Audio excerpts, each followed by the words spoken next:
আরে বিরিয়ানির সাথে চিকেন চাপ না হলে হয়? রেসিপিটা তাহলে শেয়ার করে দিই।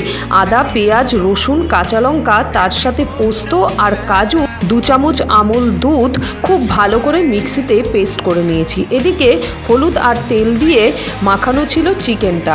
আধ ঘন্টা পরে এর মধ্যে 2 চামচ ছাতু দিয়ে খুব ভালো করে মাখিয়ে বাটা মশলা, মিঠা আতর, কেওড়ার জল, গোলাপ জল মিশিয়ে আধ ঘন্টা মতো ম্যারিনেট করে রেখে দিলাম। এবার কড়াইতে সাদা তেল দিয়ে আগে চিকেনগুলো দিয়ে একটু হাই ফ্লেমে ভাজা ভাজা হলে ঢেকে ঢেকে রান্না করতে হবে। বাকি যে মশলাটা রয়েছে এর মধ্যে বিরিয়ানি মশলাটা মিশিয়ে রেখে দেবো।